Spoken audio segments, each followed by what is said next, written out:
Hello and welcome to this event as part of NYWF 2020. As we start, I would like to acknowledge that this event is being broadcast for me, the stolen lands of the Bunurong people of the Kulin Nation. I would like to pay my respects to the traditional custodians of all the lands on which the panelists are presenting on and on which you're watching this on.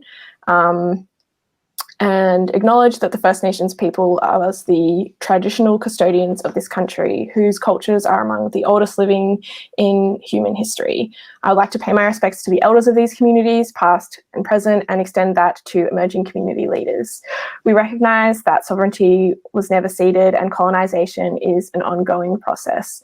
It was, always will be, and is presently Aboriginal land.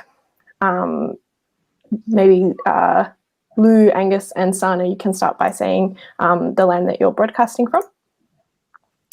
Yeah, absolutely. So I'm broadcasting from unceded Gadigal land and sending huge love and respect to Gadigal people and country in these times. I'm also broadcasting from unceded Gadigal land. I'd like to pay my respects to elders past, present and emerging. This always was, always will be Aboriginal land. Yep, and I'm broadcasting from the land of the Ngunnawal people. And I also grew up here, so I want to pay a special respect and thanks to them. Great. I think something that's so cool, I guess, about festivals when they're in person, and NYWF especially, is getting to meet people from all these different places. But yeah, I think there's something special and different about, because this is virtual, everybody coming from where it is that they live, I think. Yeah, and getting to understand the lands that different people come from. And yeah. Cool. So this is an event on editing. Pitching and submitting your work to publications is one of the most common shared experiences of young writers, but sometimes the selection and editorial process can seem mysterious and impenetrable.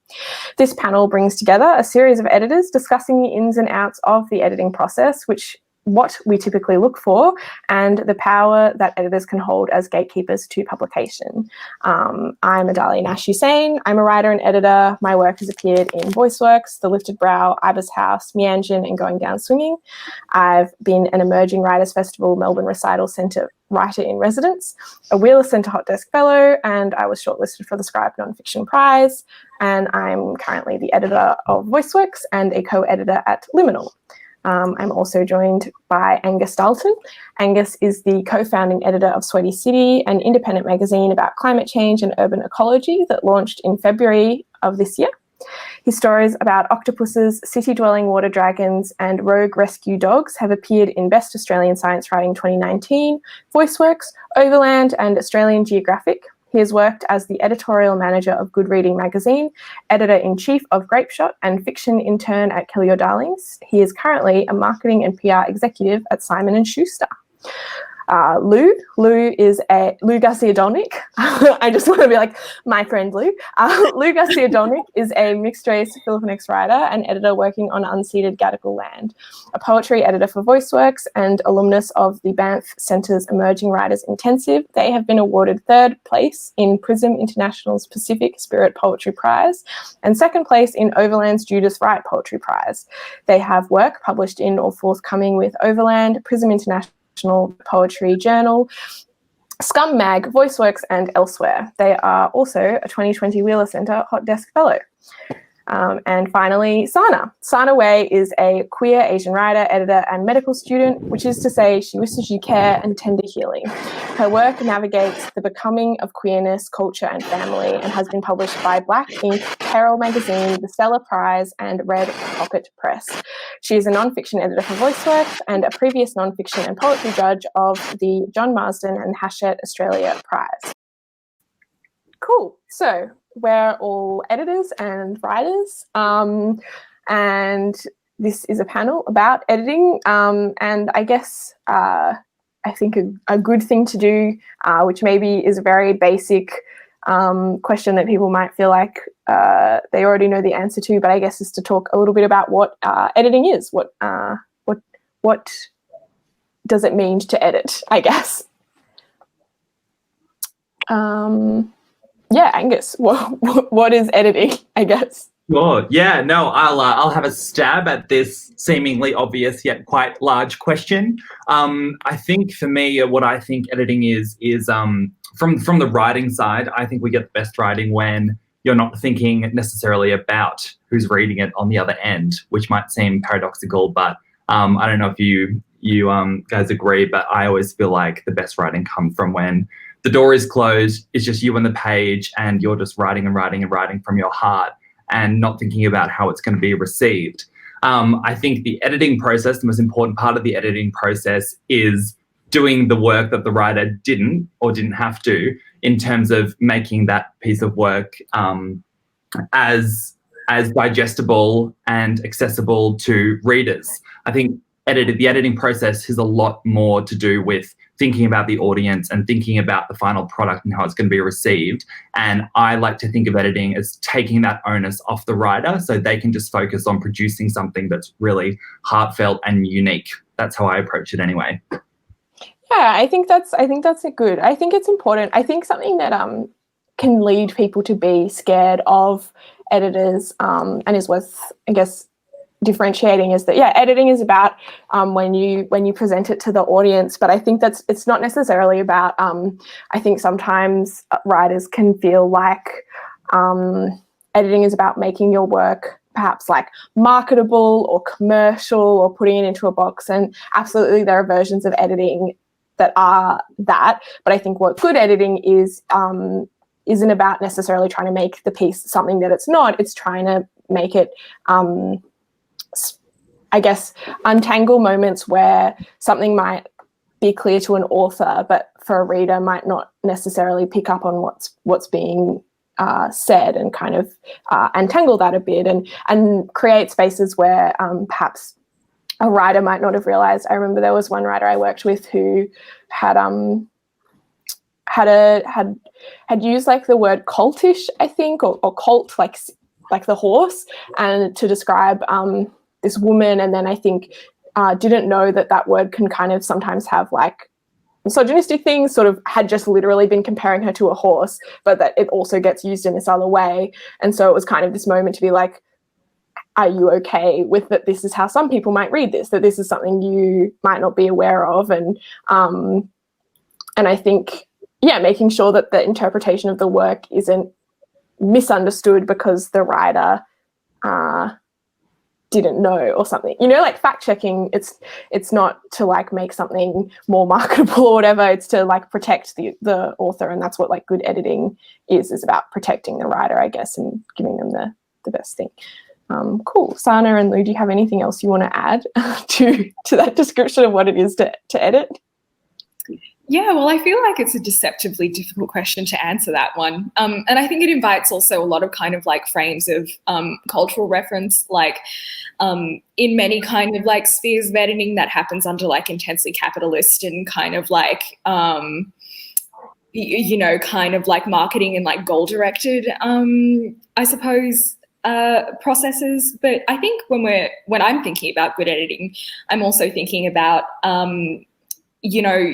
those relationships that kind of transpire and are fostered under conditions of extreme mutual respect between writer and editor. And it's really, really funny, Adalia, that kind of that like analog of like a writer accidentally having like intention through their work, something that can be read as a little bit misogynistic or a little bit like very not where you were coming from. And I think that's something we all kind of do as writers. We get very much in the work, and kind of like, I think progressively it becomes difficult to read your work as kind of like an outside reader who's external to that. And I think that's the beauty in that relationship, just kind of like almost like revisiting the reasoning and revisiting the intentionality behind the work and just refining that for an audience, which is great. Yeah, absolutely. I think it's about...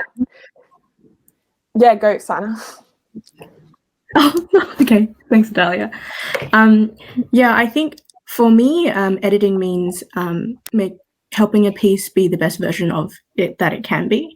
And I think often, like, editors can bring perspectives about structure and form and language and refining all of this, but what is most important and at the heart of it all is the writer's intention and what they want the piece to be, and really working from that point. So for me, when I start an edit, that's always what I want to establish first. And then what also strikes me about editing is I really view it as a collaborative process.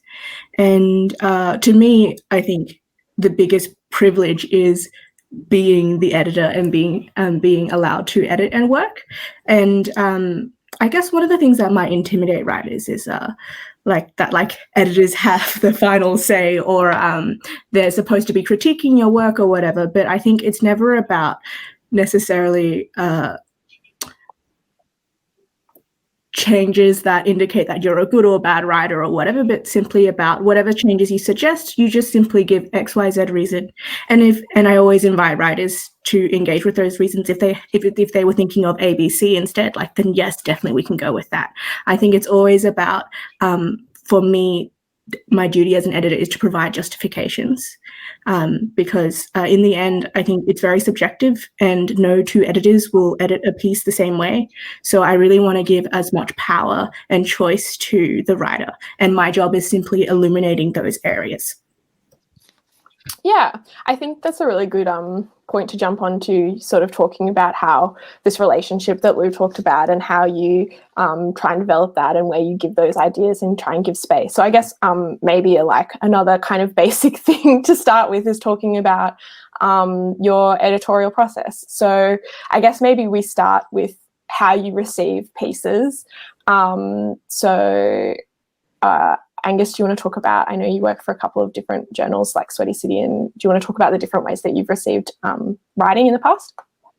Yeah, definitely. I think Sweaty City is really interesting because in terms of being pitched to as an editor there, because it has a very sort of specific frame of reference what we want really. Like if you look at any of Sweaty City's call outs or descriptions of what we are as a magazine and sort of the content that we want at this stage, we're quite specific. Like we want local stories of climate change and urban ecology that usually have some sort of nexus to Sydney. So it's really interesting because there are other magazines like This Works, for instance, which are fabulous because you publish so many different types of writing. Whereas for Sweaty City, the genre, if you will, of creative nonfiction is what we publish, and the theme in which those pieces are written under is very specific as well. So it's really interesting seeing when I get a really fabulous pitch, it can be sort of rare because even though there's all of this communication out there,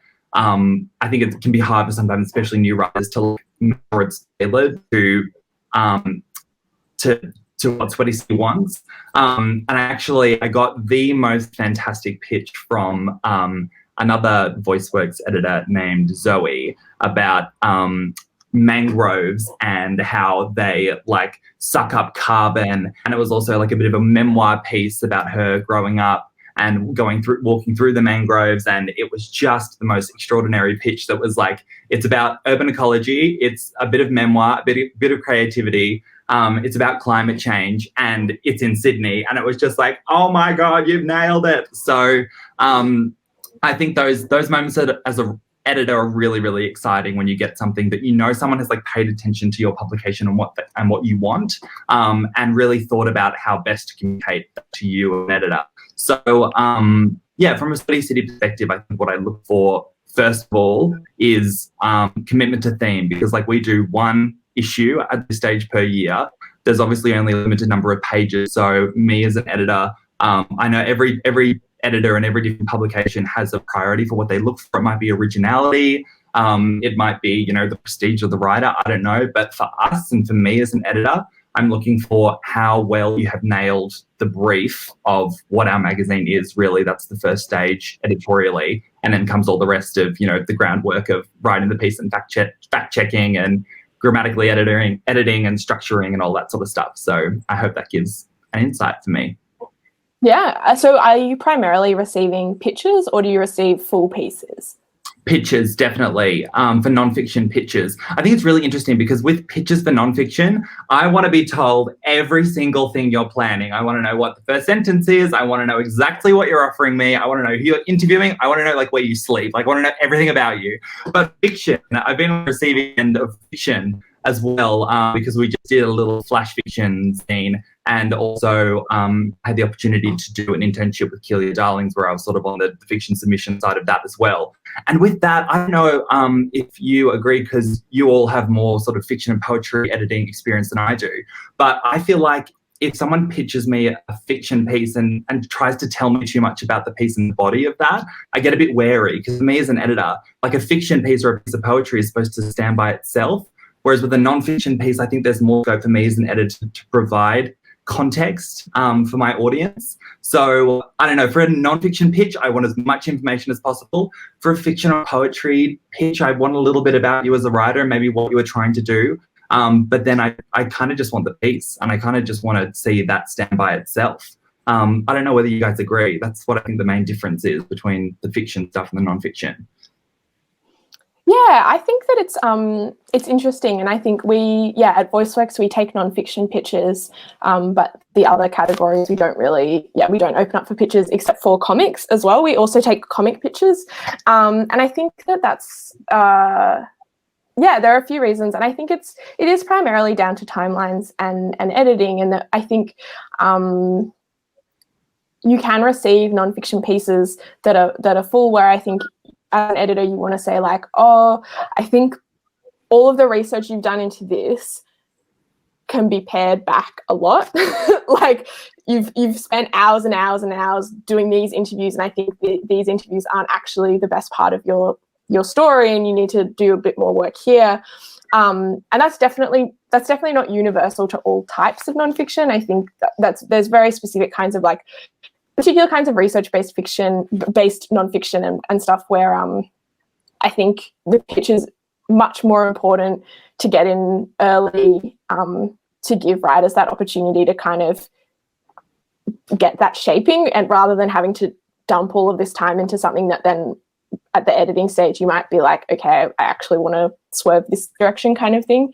And similarly, comics, I think, just because the process of making images, all of the inking and the coloring, everything takes so long, you kind of need to, it can be really hard to edit a comic that's already got that polish on it, even when you have like story issues and things that you might kind of want to change, or like script changes you might want to make, because you know that so many hours have already gone into it, and so you're kind of like, oh, like can we actually like reorder this or something, or could this panel be bigger and this panel be smaller kind of thing. Those are like non-trivial kind of changes to make. And so that's another one where I think pitching can be really important, again, just from a writer's perspective, and because, it makes that editorial process much easier because you have direction from earlier on, where I think fiction and poetry, I don't think that they necessarily need to stand for themselves or can't also use that kind of early stuff, but I think it can be less time. It's easier to tell. It's easy to tell with nonfiction and comics, like this time is being spent badly and you need to put it here, kind of thing, or something. And I think that's my feeling. I've never read a fictional poetry pitch. Have you ever read anything like that, Lou? Or?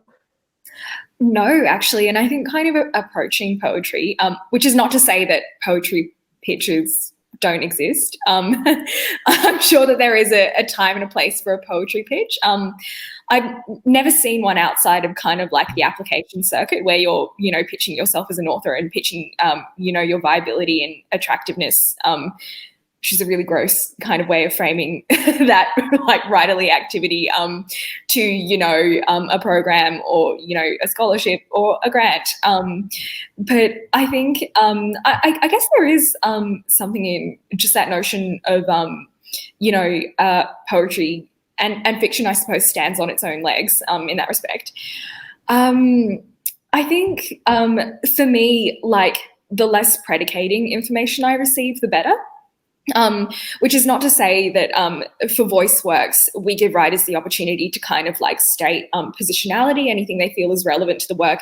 And I think it is, you know, kind of like a matter of supreme importance that, well, you know, personally, that journals do kind of make a space for that in one respect or another. Because, you know, you don't receive work contextless, you know, authors are people and, you know, multiply intersected. But I think just taking a look at, I suppose, you know, in one submissions round for an issue of VoiceWorks, I take a much more kind of like lenient and flexible remit in, you know, as part of a selections process, which, you know, it bears being said happens also in tandem with a bunch of really, really great other editors as far as VoiceWorks is concerned. And usually, unless, you know, it's kind of a, I've never really been in a position where I've been kind of like autonomously selecting poetry without the sounding board of somebody else. But I think, you know, just speaking about editorial perspective, it is actually really, really hard not to get really arbitrary real quick. You know, when I'm, you know, putting forward work that I feel is, you know, going to do really well in the journal and, you know, I'm putting forward, I suppose, in that respect, a writer who I feel would really benefit from that editorial experience. I'm kind of looking for, and this comes with 1,000 caveats already, some kind of clarity in relationship to language, whether that be the English language or, you know, multiple code switch languages throughout, you know, the course of the poem or the poetry suite or whatever that work may be. And I guess just, again, adding context to that, that's not clarity in like a super kind of like didactic and pedagogical sense, or, you know, clarity meaning, you know, I'm looking for something, you know, super intentioned and, you know, really, I guess, thought out in that respect. But I guess, I think I'm just looking for a sense of kind of like pushing back on like aesthetic, cultural and social expectations that may be placed on that work for whatever reason, and how minor or major those might be. But yeah, I've been babbling on for ages, so I think I might hand that one off. No, that's good. I think that was very thoughtful and interesting. I think yeah, I guess the other thing, we're talking about submissions kind of thing, and I think the other thing it's worth, we don't necessarily have to dedicate a lot of time to it, but is also talking about that a lot of writing is done based on commission. So at VoiceWorks, we're purely submission based, just because that's the point of the journal is to be we read everything anonymously, except for, as Lou said, we have a context statement that writers can give to help show their positionality to the work. But unless we recognise their voices just from having read their work so many times before, generally we're reading things anonymously, because it's about finding talent and trying not to be swayed by knowledge of writers that might be more established. And I believe a lot in the submission process, but I think that commissioning is also extremely common part of magazines. Most magazines probably operate on a mixture of submission and commission-based work. And I guess if we're talking outside of into like books and stuff, I think similarly publishers will approach writers who they have read and think are doing good things. I personally am not working for those publishers, so I'm not familiar with that process super. But yeah, authors will be approached and say, look, we have this thing we want you to do, or we read this piece of yours, do you want to turn that into a book? And I think commissioning, we commission at Luminal for the most part. We've had our prize that obviously that's not commissioned, the prize, and the book that came out with the prize, Collisions, which comes out in November. But we've also been publishing some kind of chapbooks on our website over the past year, and those are all commission based. And I think I think there's something nice, especially for Liminal, which is about it's all Asian Australian writers, kind of about getting to, I guess, bestow something and to give an opportunity for a writer who, especially writers like Asian Australian writers who are often kind of get asked to write about their identity, or who that's why their work is taken, kind of thing, to kind of be given a bit of a free rein and said, we just want you to respond to this vague theme. I think, so I'm really glad that we get to offer that opportunity. So I think there's a place for both commission and submission, and just for clarity for people who don't realize that's how it works. So further into the process, once you take on a piece, what, I guess, Sana, I'm interested in hearing what does your first edit look like? Well, first, if I'm sending off an edit to a writer for the first time, I've probably sat with it for like a day or two at least. I've probably like read over it a bazillion times, like made some notes and then gone back to it.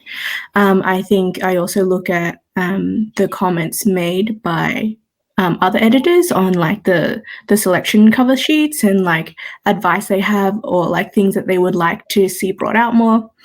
But my first edit is basically I always let them know the overall plan, whether I think it's like structure is fine, we're just doing more tweaking here and there, so like this will be a pretty light edit, or I really like these things, but I think we can tweak the structure more to make it work more, and once we've got that done, then we'll work on like the finer details. And obviously that then is a bit more time consuming, a bit more involved. So I always let them know what to expect. And then, honestly, I don't want to scare a writer, because the first time you sat down with a piece, you're like, oh, okay, I want to change that word. Like, I'm going to change this N dash to an M dash. Like, oh, like there's like this little typo here and like all that. But like, if you send a writer that, it's just a page, all the page is full of red. And I don't want them to get that impression, because we love their work. And that's why we want to work with them. And that's why we are working with them. So I just do the finest of, like, I have a light touch to begin with. I basically often make comments and be like, okay, like for the bigger changes first, like this is what I'm seeing on the document, and this is what I'm thinking. What are you thinking? So I get a lot of clarity on that. And then once they get back to me, I definitely get a better sense of where the writer's at, how keen they are for certain changes. And then the second doc will often be the one with like, oh yeah, I noticed like this dash should be changed to this or whatever. Because by then you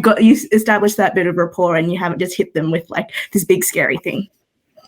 Yeah, I think filling out that relationship is such an important part of the editing process.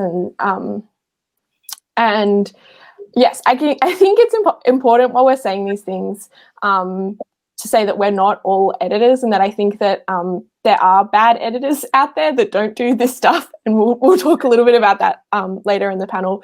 But yeah, I think establishing that relationship and building that trust and getting that sense for what each other are thinking about is a really important part. And yeah, using the comment feature on track changes, I think, is a really I think even for changes that are something where an author might, it might just be, I think you mean this word, not this word, or something. I think, something we've talked about a lot is how writing that is very like super personal and hyper personal and comes from like maybe traumatic experiences. Sometimes the process of coming to terms with putting that experience into words is so long and so tricky that even if you are totally fine with the change and it's actually got nothing to do with the reality of that experience or something, just seeing the red pen through a word can be really re-traumatizing. I've definitely had experiences of that where the whole time I knew, I had this piece that was it was one of my first pieces that I had published, where the editor kind of cut out all of these adverbs. And I probably agree that there were too many adverbs and that it was like a little bit clunky and unpleasant writing and a bit too melodramatic or something. But just and even at the time I was like, oh, I'm being a princess, I shouldn't care about this. But I think it is that using that comment and filling out that relationship from early on, I think is really important, because editing can be a re-traumatizing process if if it isn't thoughtfully done, and even if the edits themselves are the edit that the author would make as well, like just giving the author that opportunity to make that change themselves, I think is really important, and especially in those early edits where you're still feeling each other out and gaining that relationship of trust that Lou kind of talked about. And thank you, Adalia. That was so lovely. I couldn't have put it better. Yeah, I'm interested, Lou. I don't know if you've edited prose as well as poetry, but I'm interested in, I guess, maybe differences that you've observed between the editing of prose and poetry.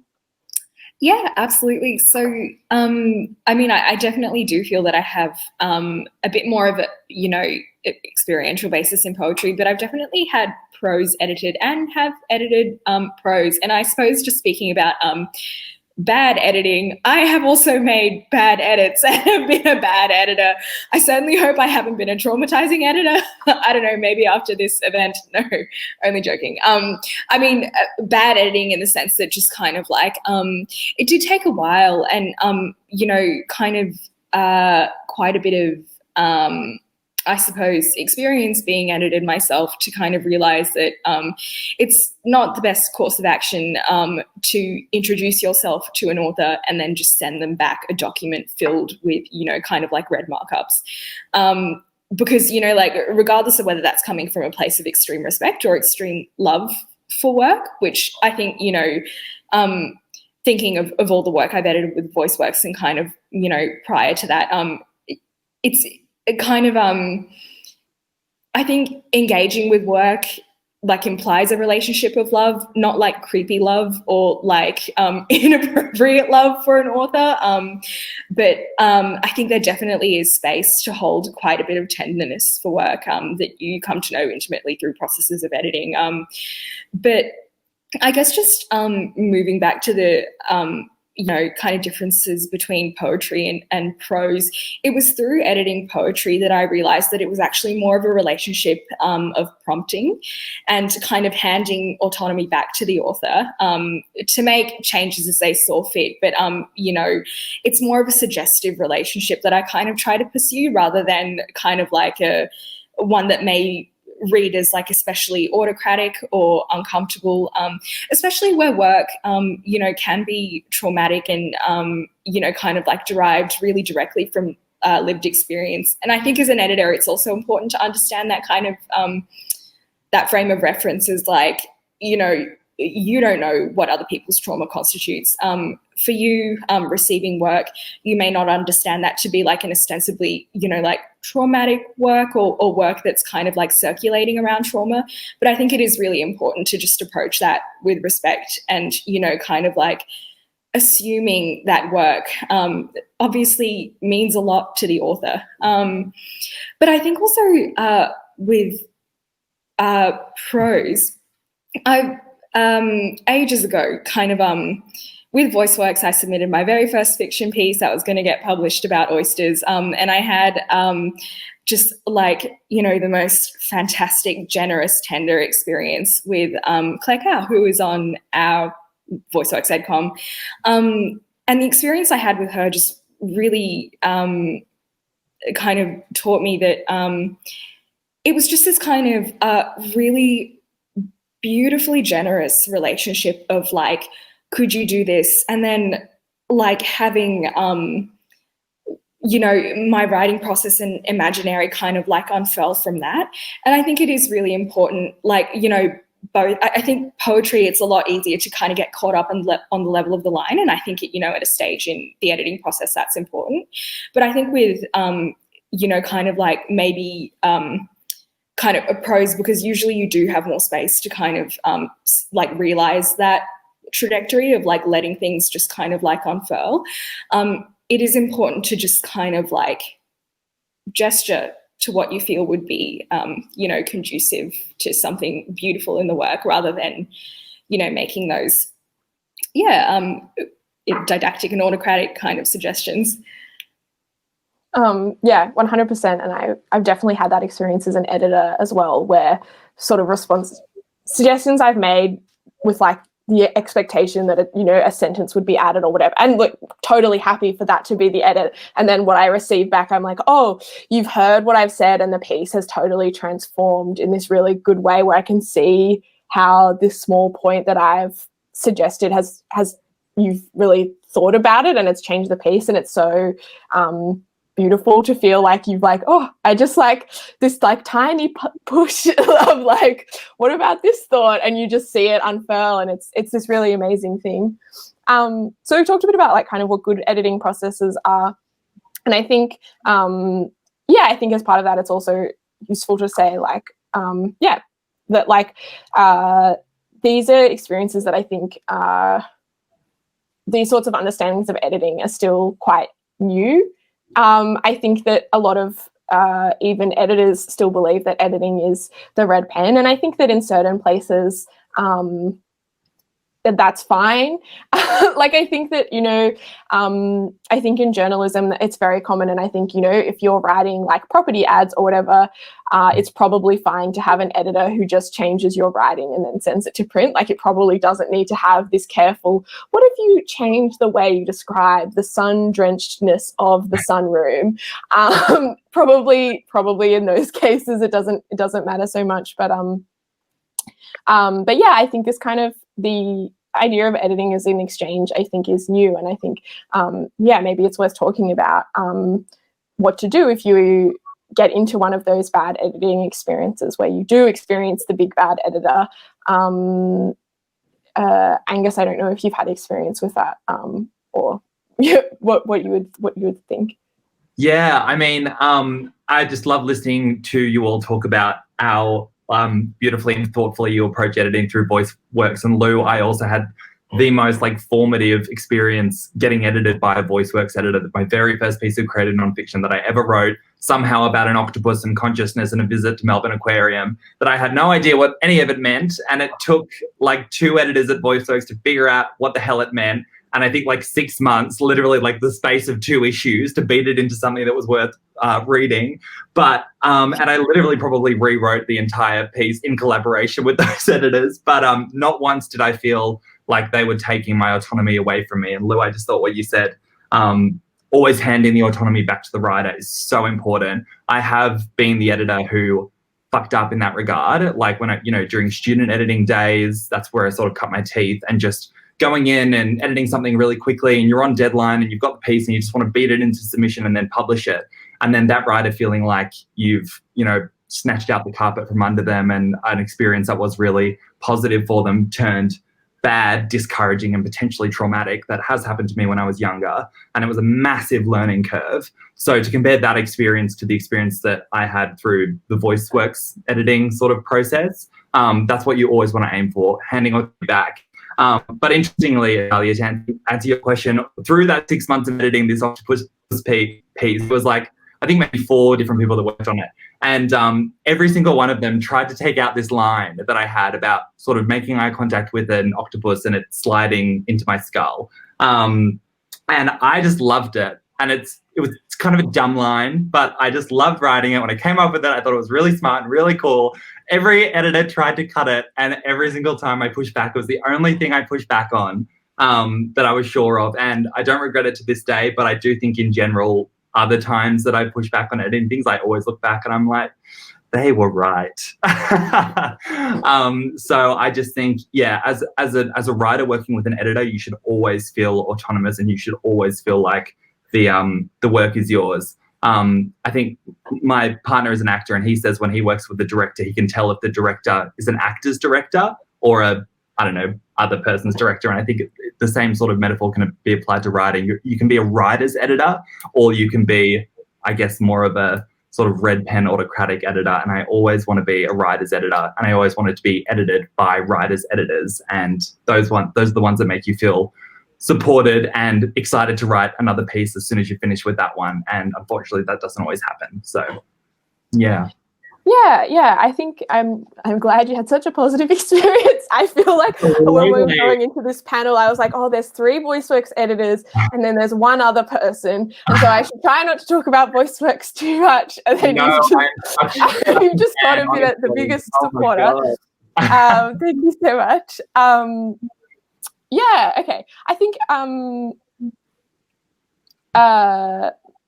I wonder, Lou, if you have experience pushing back against maybe edits that were more negative, and how you feel out doing that, and I guess even when is the time to pull a piece? Like, what's from a writer's perspective, what do you do when you have a bad editor? Yeah, absolutely. I think it's also like I think all of these questions, especially this one, just kind of invites, like various matrices of like, look, if you're a person who doesn't, kind of like is not comfortable declaring discomfort or, just kind of like errs towards, just kind of acquiescing to, kind of like firm direction and, like, which is like totally me. I have difficulty standing my ground, not just in, like editing and writing, but like in every frame of my life. And it doesn't just stop at the door of like encountering an editor and feeling passionate about my work. But I think as a writer, if you don't feel that, and just kind of like respecting the fact that your editor's, like intentions may not like align with those feelings necessarily, but if you're not feeling like there's space to declare your intentions about the piece and your kind of where you feel the direction should be heading and your kind of like gut feelings, then that is something that's very much worth addressing. And I think it's on the basis of that interaction that you, kind of like a need to move forward in deciding, where as a writer you're feeling like you, whether that piece needs to be pulled or whether you're feeling like it's just, a dialogue and conversationally something needs to happen to foster that respect and, mutual accord. But as an editor, I think, with VoiceWorks in particular, kind of like the reigning logic behind accepting pieces is, we're kind of assuming that your writer is going to be somewhat enthusiastic about the editing process. And, like in the same way that you might feel kind of like a lot of tenderness, respect, and kind of, sometimes even a special kind of knowledge about the piece you're editing, you have to assume that your writer feels the same. And I think, after however many kind of email exchanges, if you're not feeling like that's been fostered between you, it is definitely worth kind of raising that. And I think, just kind of drawing a really firm line in the sand of like, look, like we can't take this unless you're able to be a little bit more flexible is kind of like a last recourse, and not something I've ever had to do. But yeah, I think that's all happening like in the space of dialogue, and kind of just that very kind of like what can sometimes feel, irrelevant kind of like person to person. Just that sense of, harmony between people. And if you haven't reached that, then that's a huge problem, I think. Yeah, I think it's really important for writers when they submit pieces to, I think, one, feel enthusiastic about the place that they're sending it to. I think, and this isn't just from an editor's point of view, I think from a writer's perspective, I feel better about my work when I know it's with people that I trust, and that doesn't necessarily mean people that I know, but it means a publication that I feel like I know the tone of, and that I feel like I know I've seen handle maybe not the same kind of stuff, but similar things in that way. And I think, and so I think that's like the first step as a writer when I'm sitting in work is feeling like I'm sending it to somewhere that's the right place for it. But also I think, I do think it's really worth writers always knowing that they can pull a piece until they've signed something, because I think, sometimes with that editorial process, especially Lou, like as you said, if you're not like super confrontational or like sure about what you're doing, I think sometimes you can end up with a piece out there that you just don't that doesn't feel representative, and that you feel, and I think that there are places where editorial responsibility is really important. Either like, I think, obviously the internet, clickbait or whatever, like there's huge ethical issues with publications where editors will take on pieces that are like intentionally bad takes, that are intentionally, they found someone who's going to say something about the latest Ariana Grande music video or whatever, that isn't quite there, and that lots of people will yell at them and click on the page, and that will generate revenue for the publication and destroy that writer's life. And I think that there's a huge amount of editorial responsibility for, again, not doing that to people, I guess, and for pushing places in a piece where maybe you think that a point is weaker, not taking pieces that you're like, this is a dumb point, but also as a writer, if you find yourself in a place where you've submitted a piece of work that is you think maybe the direction of it is going in a place where you're like, I actually don't feel comfortable with this story being pushed on me, either because of the political message, the opinions, or just because of the way it might represent a relationship, that just there might be something where you're like, oh, this is a piece about my relationship with this person, and maybe even the version of the story they want me to tell was true at a point. Maybe our relationship was a certain way at one point, but it's actually better now, and that ending it at that worst possible point is really different. And I think, and so, there's those obvious places where the opinions, and then there's those more nuanced places where I think you just don't feel comfortable. There's just an uncomfortability, and I think that's especially true for, obviously, like marginalized people. Being edited by white people, definitely you find that again, intent might be completely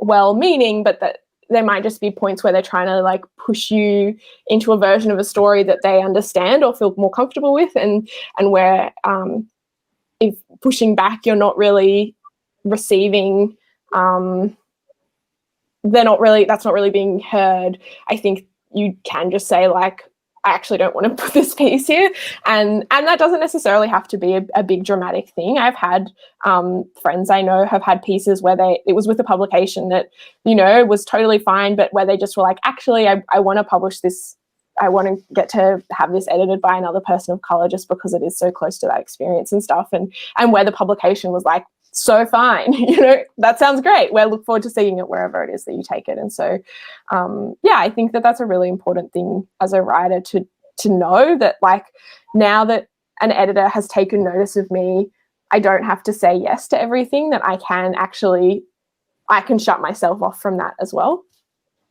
So I think we're sort of starting to get towards, and something that's really important to touch on a little bit more before we wrap up, is, I guess, the ethics of editing. I think that something that that is essentially true is that what an editor is, in terms of a publication or of a publishing house, we do all of these things and we talk about all of this care in the relationship, but it is also a gatekeeping role. It is a curatorship role. You're choosing the pieces and the voices that get amplified. And I guess, especially with the Australian publishing industry being, quite white, those sorts of things are worth really, I guess, talking about what it means for, Lou and Sana and I as people of color to be occupying these positions, and how do we think about those responsibilities and what it means? Sana, do you want to talk about that a little bit? Yeah. I mean, that's huge.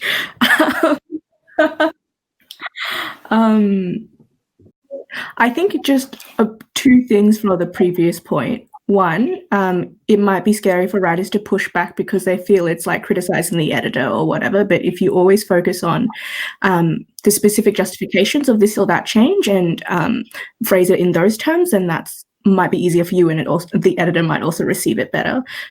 Two, if your piece got accepted there, it's it's probably good enough to be accepted elsewhere, so don't feel like that's your only opportunity.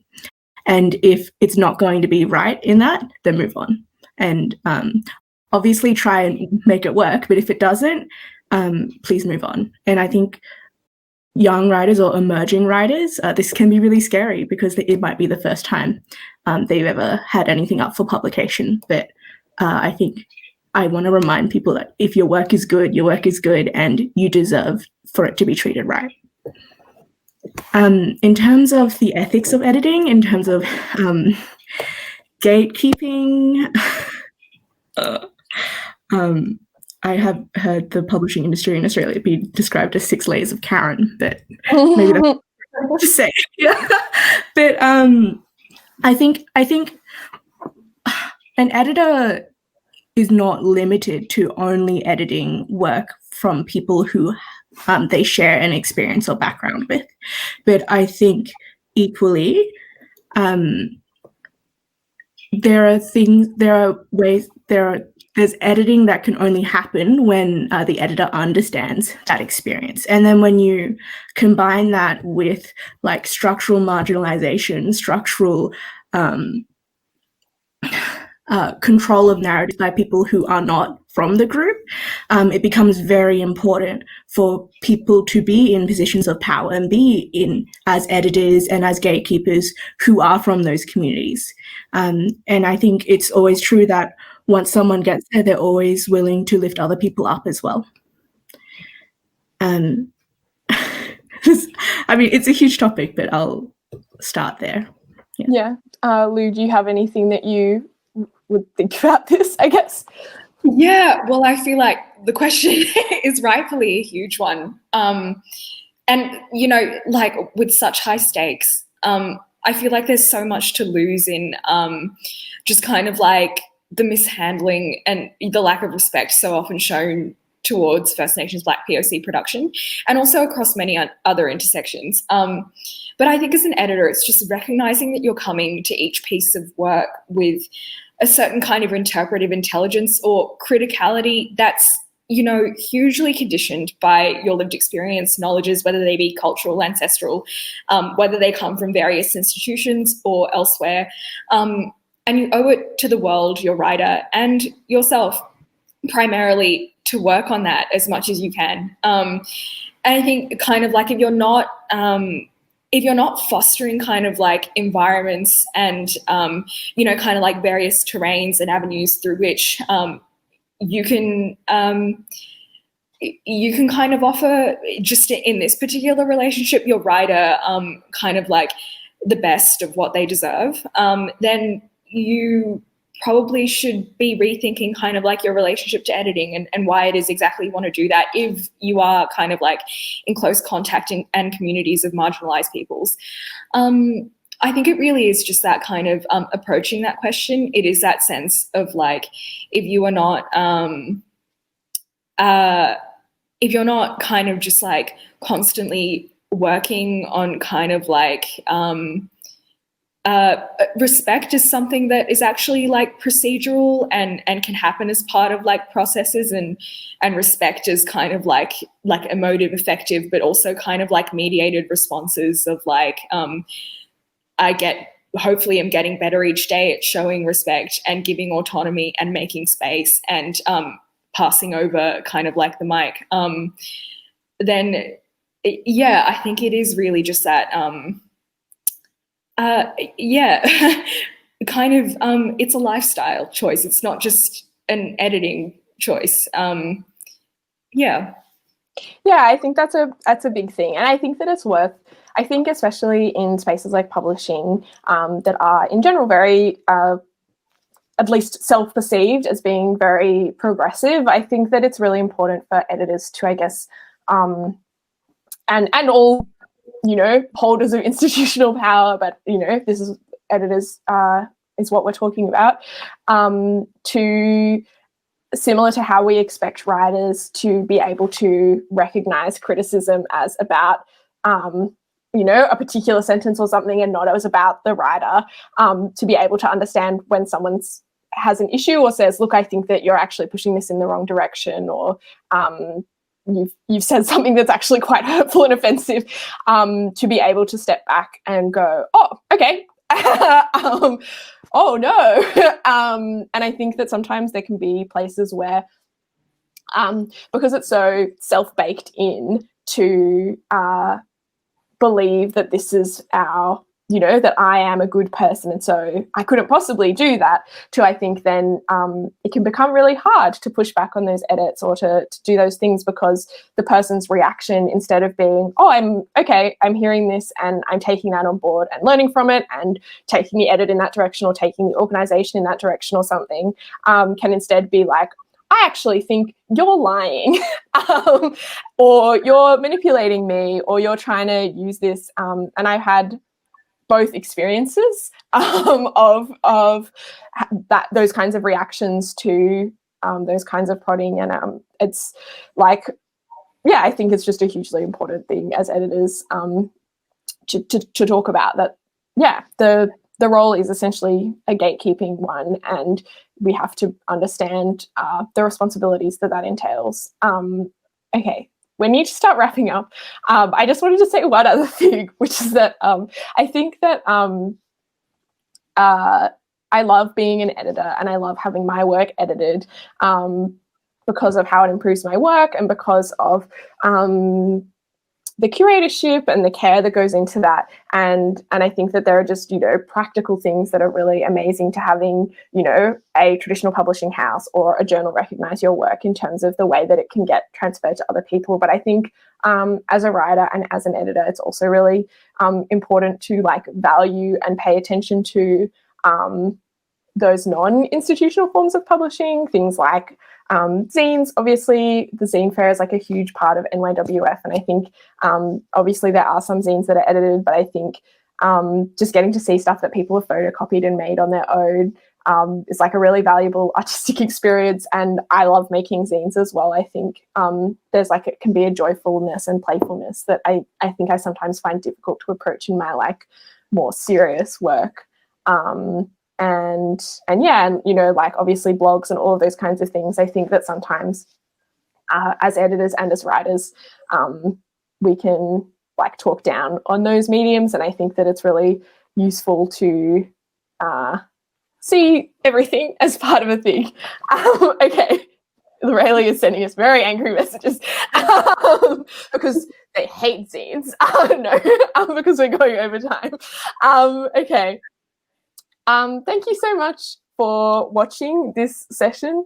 Thank you so much, Lou and Angus and Sana, for offering all of your amazing thoughts and positive things about VoiceWorks.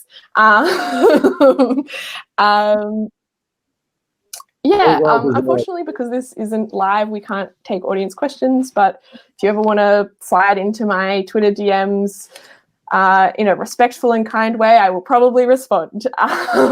So thank you so much. Goodbye.